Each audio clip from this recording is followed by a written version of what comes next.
fez para as nossas vidas. 2 Crônicas capítulo 30. Para quem não me conhece, eu me chamo Moisés Landulfo, servo do Senhor, casado há 22 anos, tenho uma filha linda. Vocês têm que ver a cara da mãe. Jesus faz milagre, né? Tem uma esposa linda, maravilhosa. Ah, pastor, você sempre fala da sua família, claro. Não sou bobo, né, irmão? Ao lado de um homem de Deus tem que ter uma grande mulher de Deus, né? E ela, meu irmão, ela é mais crente que eu, graças a Deus. Tem que ter alguém crente naquela casa, apóstolo Fábio. O Senhor é bom. Nós estamos um pouquinho cansados, foi bastante corrida esse final de semana, estivemos em vários lugares, mas o Senhor é bom, né? Hoje pela manhã também estivemos adorando ao Senhor. 2 Crônicas capítulo 30, todos acharam amém? Amém.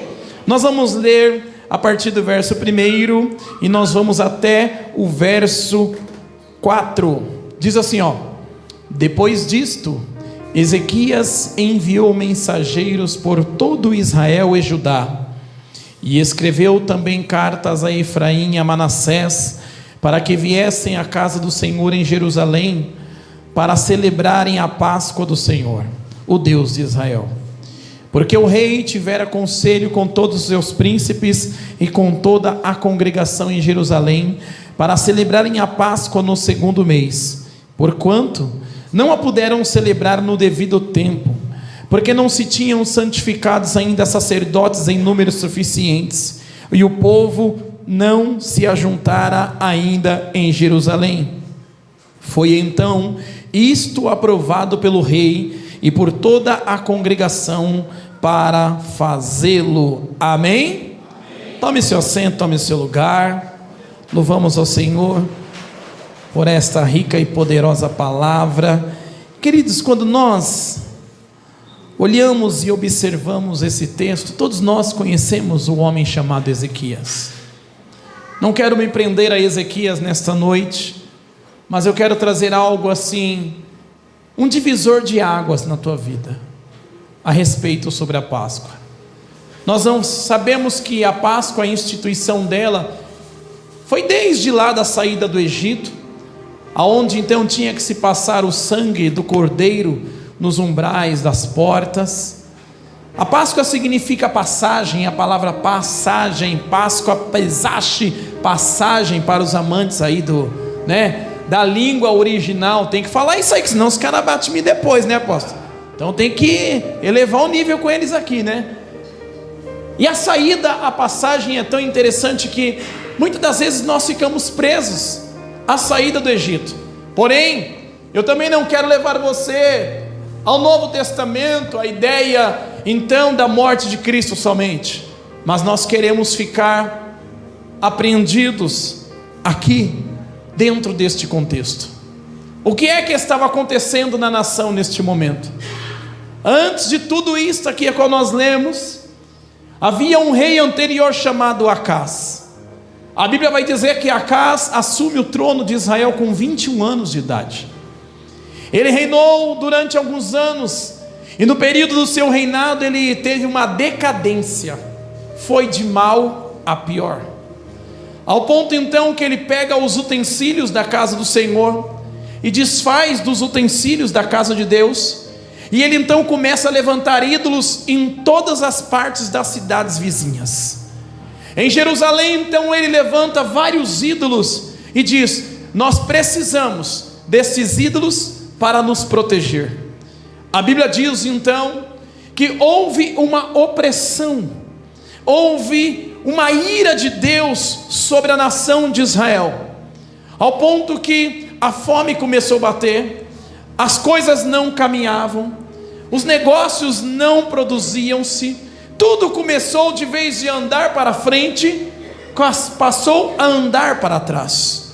Tudo que estava a favor agora virou contra. Por quê? Porque estava fora do direcionamento de Deus dentro de uma nação. Deus então resolve fechar a torneirinha do oxigênio do céu para Acás. Então ele morre. E na sua morte, a Bíblia vai dizer, você vai encontrar isso no capítulo 28 e no 29 do mesmo livro que nós estamos lendo. Você vai encontrar então a Bíblia dizendo que ele morre, ele é enterrado em Jerusalém, porém, não foi enterrado junto com os reis de Israel, porque tudo que ele fez contrário à vontade de Deus para a nação, Deus então não permitiu com que ele fosse enterrado com honras. Deus não permitiu com que ele então tivesse a honra no final da sua vida. Deus agora então levanta Ezequias, e é tão interessante quando nós olhamos o acesso de Ezequias ao trono. A Bíblia vai chamar então que Ezequias, ele coloca no seu coração de ser igual a Davi, alguém que tinha um propósito de levar a nação de volta ao lugar de origem, que era o lugar de adoração. Quando Ezequias assume o trono, no primeiro mês do primeiro ano, a Bíblia é muito clara dizendo, no primeiro mês do primeiro ano, ou seja, logo que ele assumiu, o seu primeiro ato de ofício foi: nós temos que reparar as portas do templo, nós temos que trazer de volta a adoração na casa do Senhor, nós temos que colocar em prática aquilo que nós deixamos de lado. Então agora ele olha para dentro da nação e ele procura. Já não tinha mais sacerdotes, já não tinha mais levitas. Por quê?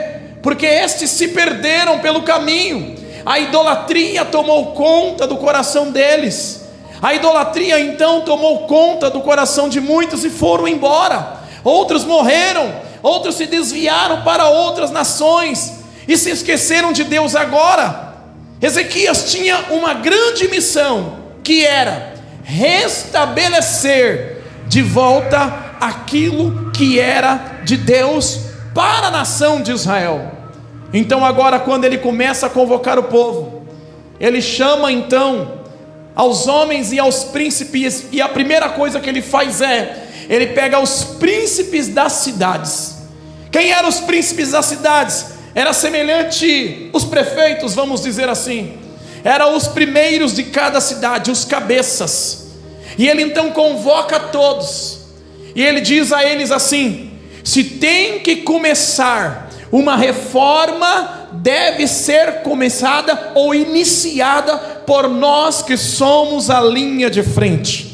Se tem que começar algo novo, deve se iniciar por aqueles que são os cabeças nas nações. E ele chama então todos os príncipes das cidades e diz a eles assim: olha, vocês cada um tem que trazer novilhos, ovelhas, bodes, animais, para nós oferecermos sacrifício ao nosso Deus, para que a ira de Deus então seja levada embora e Deus possa restabelecer aquilo que foi perdido. Ou seja, a primeira coisa que Ezequias fez não era simplesmente cuidar da nação, mas era instituir de volta a aspersão do sangue, que era a representação da Páscoa lá no passado, mas não para a igreja, não para o povo, primeiro para os cabeças, primeiro para os líderes, primeiro para os homens linhas de frente.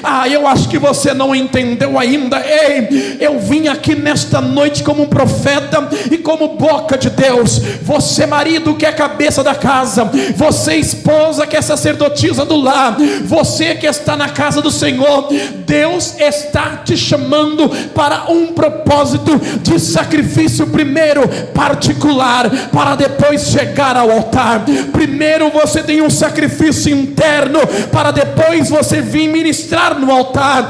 Não, eu vou repetir isso para você. Ei, a Páscoa não tem que ser somente uma data comemorativa, não tem que ser um feriado, não, ela tem que ser um pacto, ela tem que ser arcada, ela tem que ser selada com a presença de sacrifício, com a presença de reparo, com a presença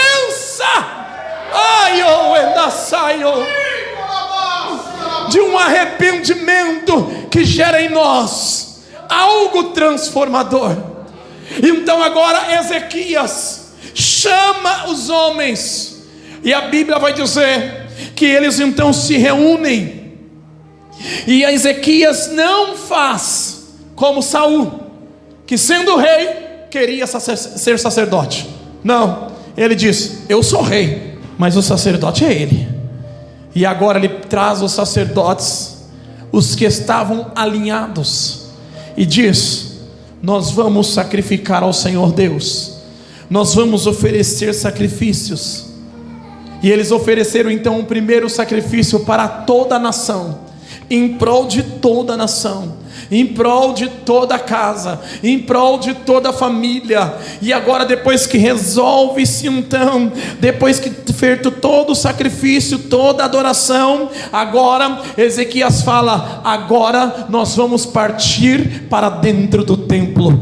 Ah, meu irmão, e agora começa algo destravador, algo extraordinário começa a acontecer. Por quê, pastor Moisés?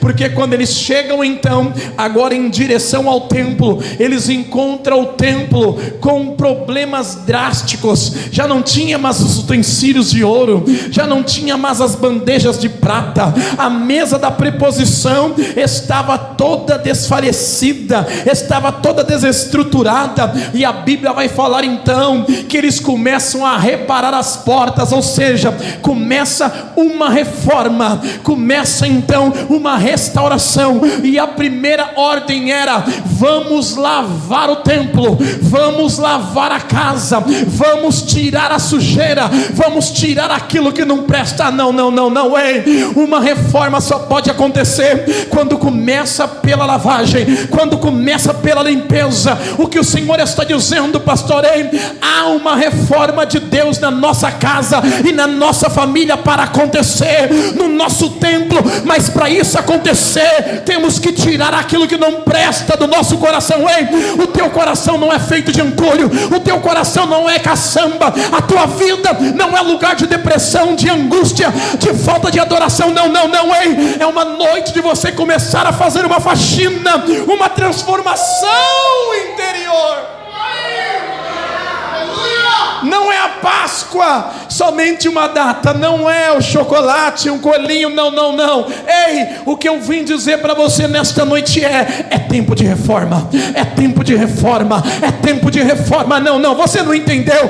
Há um tempo de reforma de Deus. A adoração que não tinha vai passar a ter, os ministérios que estavam parados vai voltar a funcionar, aquilo que estava paralisado vai andar. Ezequias faz algo que ninguém queria fazer. O que? Assumir a responsabilidade. Sabe qual é o nosso problema? Nós queremos terceirizar as responsabilidades. Nós queremos culpar o irmão da direita e da esquerda, o irmão, a irmã, o pai, a mãe, o tio, a tia, a avó, o papagaio, o cachorrinho. Nós queremos culpar todos e não queremos assumir a responsabilidade. Ezequias faz algo então maravilhoso. Por quê? Porque quando ele começa a chamar para uma reforma dentro do templo, ele então agora delega funções para cada um exercer dentro do templo. Fale para o seu irmão assim: é tempo de sacudir a poeira, de pegar novamente o bastão e continuar a corrida. Talvez eu volte aqui, eu não sei se eu volte, mas a verdade é, alguns que estavam parados, Deus me trouxe aqui nesta noite para dar um choque em você, para dar uma sacudida em você, para ocorrer uma transformação de dentro para fora. Quando Ezequias então começa agora a falar com os homens, ocorre algo maravilhoso. Porque enquanto um lavava, o outro estava varrendo.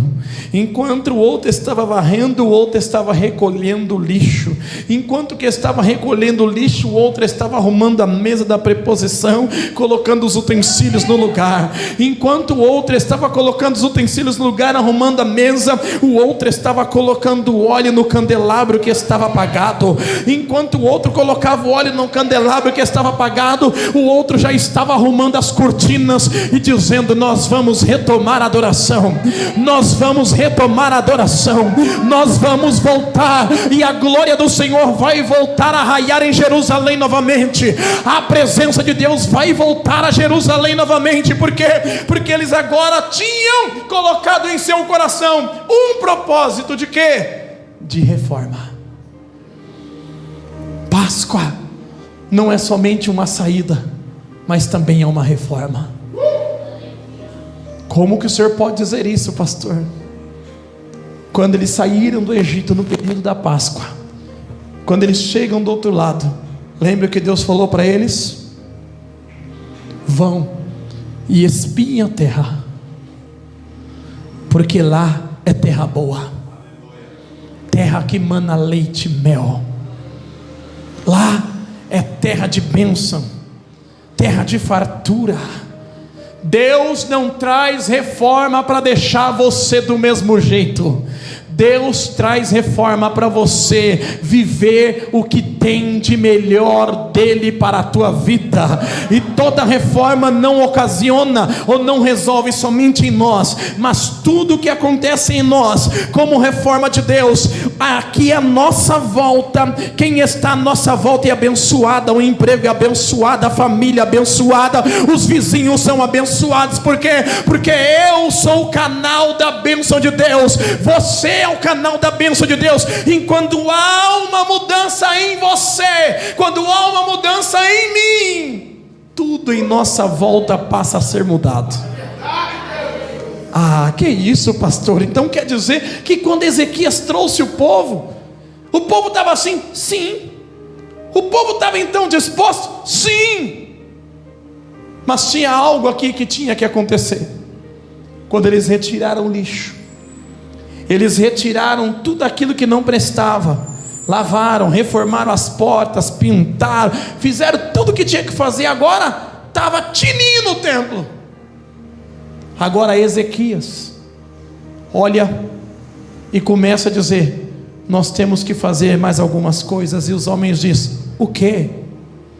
Nós temos que ajuntar toda a congregação de Israel.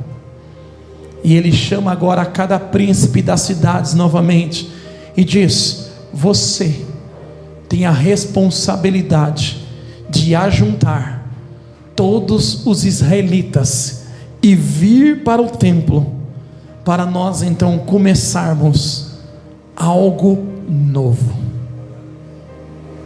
Pastor, quer dizer então que primeiro tem que sacrificar, limpar e depois ajuntar? Sacrifício, ajuntamento e adoração. Aleluia. Sacrifício, ajuntamento e adoração. Sabe qual é o problema nosso muitas vezes? É que nós olhamos a Páscoa como somente uma data comemorativa, somente um momento de comemoração, somente um feriado prolongado onde muitos aproveitam para se viajar, e é bom. Muitos aproveitam somente como algo que está lá no calendário, mas o objetivo principal desta data é trazer à memória o efeito, o significado, o objetivo, trazer à memória o porquê desta data tão importante para nós, servos de Deus. Quando Ezequias faz isso, então, quando ele chama o povo, chegamos no texto em que nós lemos, ele olha para toda a congregação e ele não encontra sacerdotes e levitas suficientes para a celebração da Páscoa. Aí ele diz: necessitamos de mais obreiros, necessitamos de mais pessoas, precisamos de mais vidas, precisamos de mais posicionamento, precisamos de mais alinhamento. E as pessoas perguntam: o que devemos fazer? Vamos então nos alinhar, vamos consagrar ao Senhor, porque a Páscoa acontecia no primeiro mês do ano, e eles dizem: então agora nós vamos ter que prorrogar para o ano seguinte, porque não vai ser possível nós celebrarmos agora. Primeiro nós temos que estabilizar as bases, para depois nós avançarmos em adoração. Ah não, você não entendeu, hein? Primeiro tem que estabilizar a base, para depois avançar em adoração. Às vezes é melhor você segurar um pouquinho, esperar um pouquinho, para que quando você for romper, você rompa com segurança, com estrutura, com garantias espirituais. Às vezes é melhor dar um passinho para trás, para começar do zero novamente. Por quê? Porque quando você então recua, você não está recuando de medo, não, você está recuando para fazer uma limpeza, uma transformação, um rever em você, para dizer: Deus, eu preciso uma mudança em mim, eu preciso orar mais, eu preciso buscar mais, eu preciso me consagrar mais. Por quê? Para que eu possa então entender e compreender o propósito a qual Deus quer me levar. Que o Senhor está dizendo, pastor, quando eles tomam esta posição, se Ezequias fosse um rei orgulhoso, ele dizia: eu serei o único rei de Israel que está prorrogando a Páscoa? Eu sou rei, eu vou lá e assino e acabou, vamos lá. Mas não, ele disse: não, eu não vou fazer isso. É melhor eu prorrogar, esperar um pouco mais, para que quando eu avançar, a certeza de vitória, e no mundo espiritual as coisas acontecer, ser garantida. O que eu aprendo aqui é que nós só queremos o sim, e a Páscoa nem sempre é o sim. A Páscoa nem sempre é o sim. Porque quando Jesus estava no Getsêmani, ele dobra o seu joelho e soa gotas de sangue,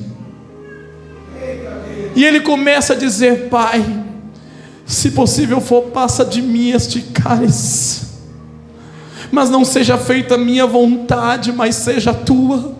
E quando ele é levado então, e já lá na cruz, ele então olha para todo mundo o abandonou, e ele olha e ele diz: Pai, Deus meu, por que me desamparastes? Mas uma coisa também ele brada na cruz do Calvário: Tetelestai, está consumado. Sabe por quê? Ele sabia que aquilo que estava acontecendo era um objetivo de avançar, de crescimento, de destravamento para o povo dele. Ei, Ezequias, quando faz isso, ele toma uma posição difícil na função do cargo, difícil para o ego, difícil como um rei, mas ele não estava preocupado com a promoção dele, ele estava preocupado em trazer de volta aquilo que se tinha perdido. E o que eles tinham perdido, pastor? Eles tinham perdido a presença, eles tinham perdido a glória, eles tinham perdido a virtude, eles tinham perdido o valor daquilo que estava para acontecer. Mas algo interessante acontece. Eles prorrogam por um mês, mas quando se passa um mês, agora Ezequias junta novamente todos os príncipes. Vem comigo para você poder entender. Na primeira levada que ele chamou os príncipes trouxeram 1000 cabeças de ovelhas, novilhos, 1000. Na segunda convocação, que os príncipes ajuntam o povo, e eles passam a orar, passam a jejuar, passam a se prontificar a Deus. E agora nesta segunda convocação de sacrifício, sabe quantas cabeças de novilhos e ovelhas cada príncipe trouxe? Fale para o seu irmão assim: nada mais, nada menos do que 10.000 cada um deles.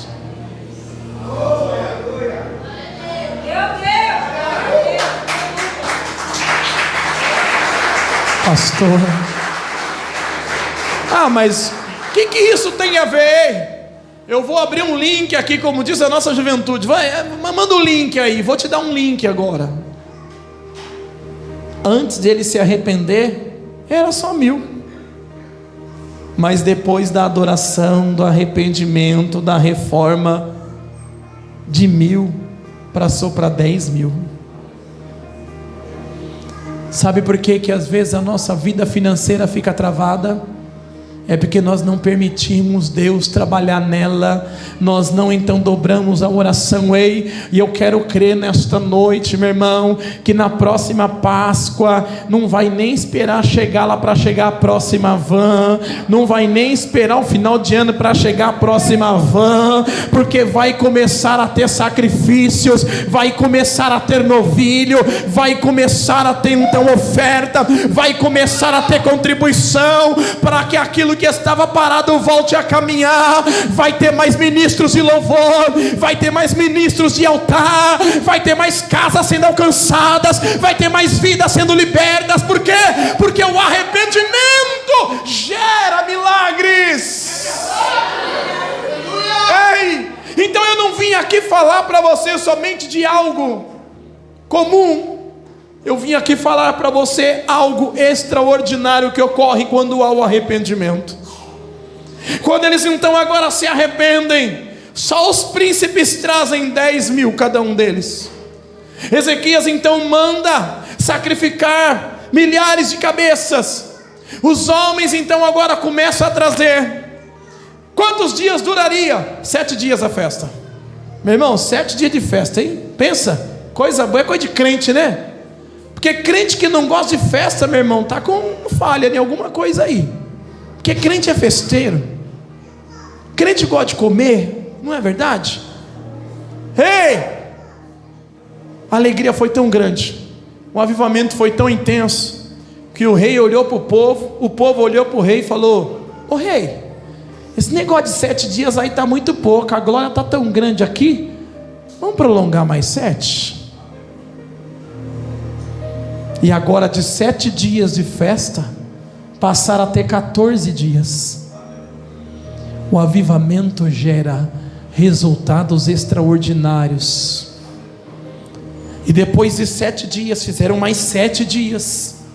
E a alegria tomou conta do povo de tal forma, que agora a reforma do templo estava em dia.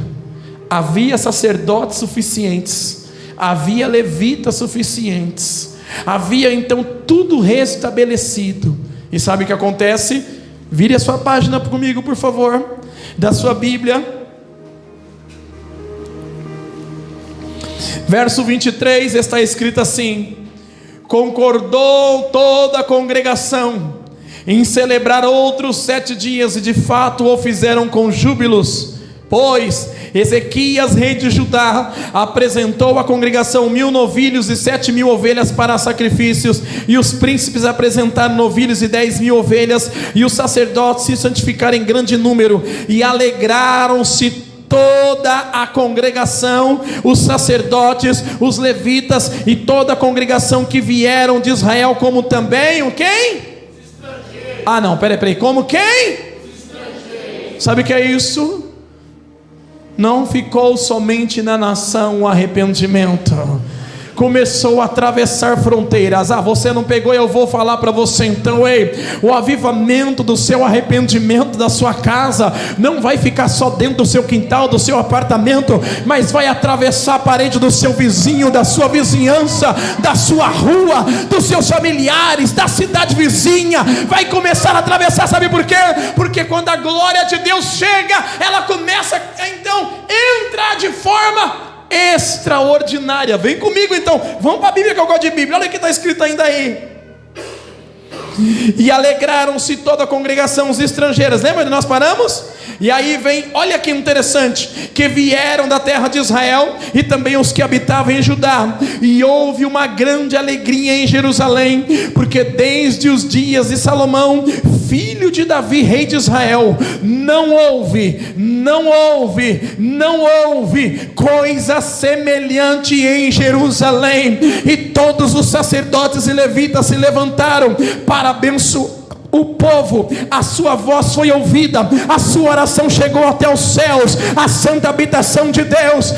Não, você não entendeu, quando você então começa a viver o melhor de Deus no arrependimento, quando você se dedica, a oração passa a ser respondida, a oração passa a ser rápida.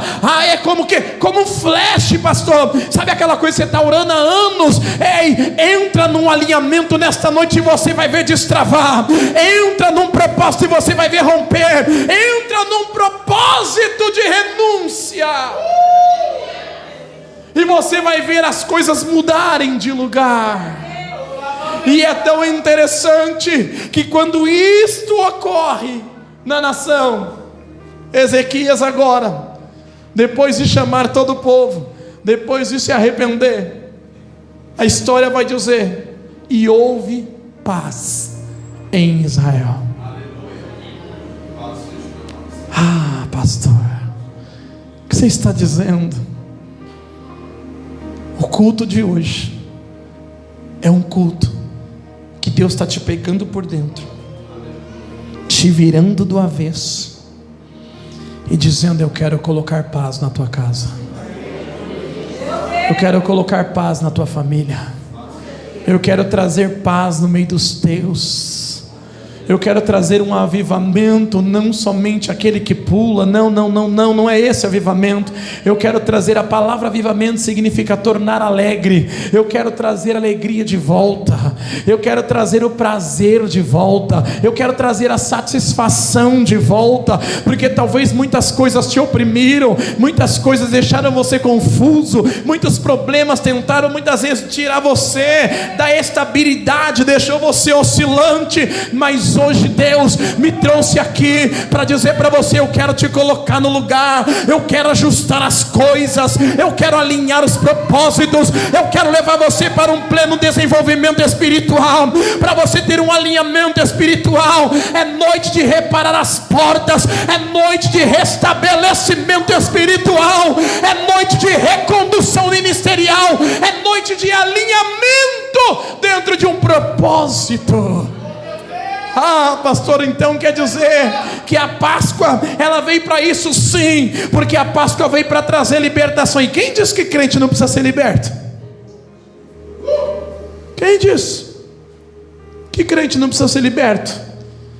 Tem um dos louvores que tem uma frase, meu irmão, que eu sempre digo isso, que às vezes tem louvor que deixa a gente marcado, mas esse louvor, essa frase, você vai lembrar. Ela diz assim, no refrão: então liberta-me de mim,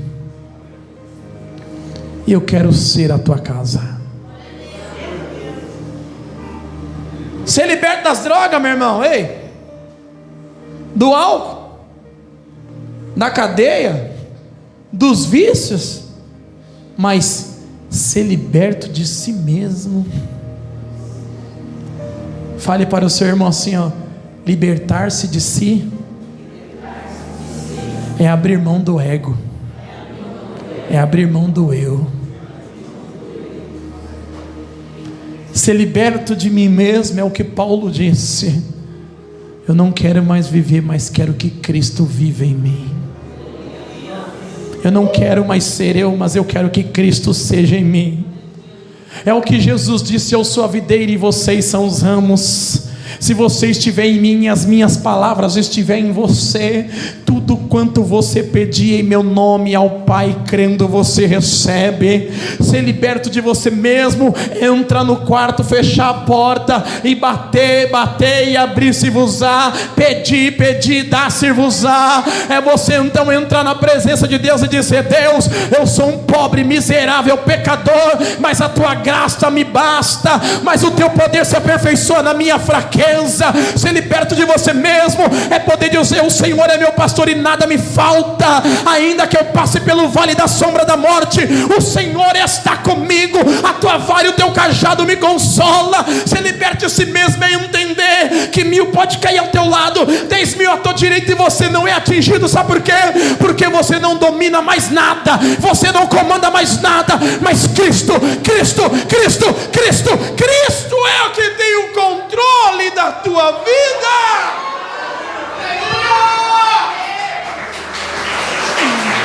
Ai, oh, tu ia céu e que dará blaçai, labranha sobre que ne blacergia, estoreme que dará bacala mandara baçai, stergio monte que dará blaçure me calamandai. Oh, meu Deus!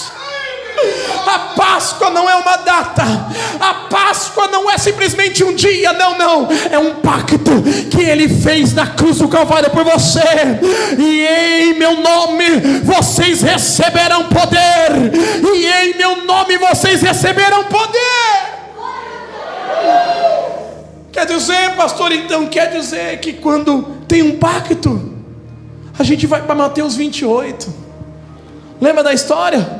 As mulheres vão ao sepulcro e elas carregam nas suas mãos perfumes, e elas saem para perfumar o corpo de Cristo.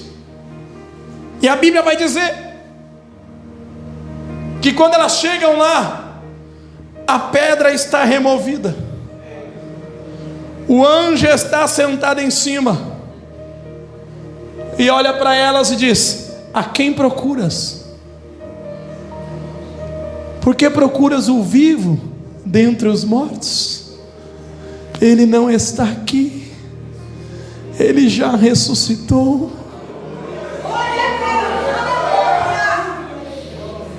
A pedra foi removida, não era para Jesus sair, mas era para que você tivesse acesso. A pedra foi removida porque Jesus poderia passar por dentro dela. Pedro passou pelas grades, Filipe foi transladado. Uma pedra não era nada para Jesus, mas quando os anjos removeu a pedra, vem comigo, lá no templo, o véu se rasgou. Na cruz, o véu se rasgou. Agora, com a pedra removida, Ele está dizendo: você tem acesso. Ele não está aqui, Ele já ressuscitou. E sabe por que Ele removeu a pedra? Para que eu e você pudéssemos entender as pedras que estavam atrapalhando a sua visão, que não estavam deixando você chegar, que não estavam deixando você ter acesso. Eu as removi pelo poder do meu sangue. A morte foi vencida. Pastor, o que o senhor está dizendo? Eu vou melhorar isso então para você. Ei, a morte foi vencida. E que morte é essa, pastor? A morte que vinha para querer roubar de você os teus sonhos, a tua alegria, a morte que vinha para querer tirar de você a tua paz, a morte que vinha para querer dominar. Ei, ela foi vencida, porque lá em Gênesis 3,15 já tinha uma promessa que da semente da mulher sairia um que esmagaria a cabeça da serpente. Ai, lá na cruz Ele pisou na cabeça da serpente. Eu quero dizer para você nesta noite: ei, você tem acesso, você tem acesso. E só quem tem acesso pode celebrar a Páscoa. Só quem tem acesso. Quem não tem acesso não celebra a Páscoa. Que história é essa, pastor? Fale para essa pessoa ali no celular assim: quem não tem acesso usa coelho. Pegou? Quem não tem acesso usa coelho, irmão. Fala para o seu irmão assim agora: quem tem acesso é só com cordeiro. Pegou a visão ou não? Quem não tem acesso tem que ter objeto. E uma hora é rosa, uma hora é azul, uma hora é dentuço, outra hora é ascendente, uma hora é orelhudo, outra hora é orelhinha. Tem coelho morto, coelho deitado, coelho de costa, coelho de X, coelho. Tem coelho de tudo que é jeito, mas o nosso Cristo não. O nosso Cristo, ele vem e ele então quando ressuscita, e a Bíblia diz que ele aparece no meio de quem? No meio dos seus discípulos, andando, caminhando e dizendo: eu dou poder, eu dou autoridade, eu dou poder, eu dou autoridade. E ele não aparece de vez em quando, só numa época, não. Ele aparece todo dia, toda hora, todo momento. Neste mesmo momento ele está aqui em nosso meio, caminhando entre nós e dizendo: eu estou curando, eu estou libertando, eu estou fazendo sumir tumor, eu estou fazendo sumir, eu estou fazendo sumir, eu estou fazendo sumir, eu estou operando. Por que você está dizendo isso, pastor? Porque quando o cordeiro passeia, se coloca de pé, por favor. Meu irmão, cadê os meninos do louvor para me ajudar aqui? Vê se me salva, pelo amor de Deus. Ai, onde eu bledarava, sai. O rimicala mandarava, surimicala manchou bendarava, sai. Oh, meu Deus. Olha o que acontece aqui agora no capítulo 31, e eu vou falar para você aqui no verso 2 em diante. Enquanto os meninos se preparam para o louvor, e estabeleceu Ezequias os turnos dos sacerdotes e dos levitas. Opa, peraí, ei, segura aí, olha comigo aqui. Se tiver na tela aí você pode pôr. Lembra? Eles não tinham sacerdote suficiente e não tinham levita suficiente. O que é isso? Eles não tinham pessoas suficientes para trabalhar, mas agora ele estabelece. E aí acontece o que? Estabelece turno após turno, segundo o seu ministério. Os sacerdotes e os levitas para o holocaustos e também para as ofertas pacíficas, para ministrarem, cantarem, portas adentro nos arraiais do Senhor. Não, presta atenção de novo, eu vou falar para você. Eles não tinham, mas agora eles dividem no primeiro turno, no segundo turno. Eles não tinham sacerdote, mas agora tem para dividir em 2 períodos. Eles não tinham adoradores, agora tinha para 2 períodos. Eles estavam com dificuldade financeira, agora tem para ofertar, agora tem para contribuir. Estava tudo travado, agora estava destravado. Estava tudo paralisado, agora estava funcionando. E olhe então no verso 3: a contribuição que fazia o rei da sua própria fazenda era destinada para os holocaustos da manhã e da tarde, e para os holocaustos dos sábados e das festas da lua nova, festas fixas que estão escritas na lei. Além disso, ordenou ao povo, os moradores de Jerusalém, que contribuísse com sua parte devida aos sacerdotes, para que pudessem dedicar-se à lei do Senhor. Logo que se divulgou esta ordem, os filhos de Israel, ei, olhe bem comigo, vamos ler bem devagarzinho. Os filhos de Israel trouxeram em abundância as primícias do trigo, mosto, azeite, mel e todo o produto do campo. Também trouxeram em abundância o dízimo de tudo quanto possuía. Você não pegou, mas eu vou revelar para você de novo, hein?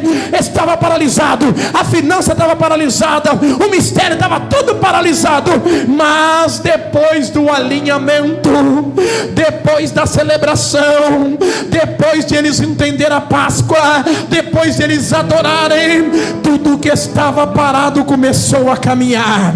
Tudo que estava parado começou a caminhar. Levanta a tua mão que eu quero profetizar sobre a tua vida. Aquilo que está parado vai voltar a caminhar a partir de hoje. Você que trabalha com negócio próprio, se prepara, porque será uma semana de surpresas excelentes. Se prepara, porque será uma semana de negócios fechados. Meu Deus!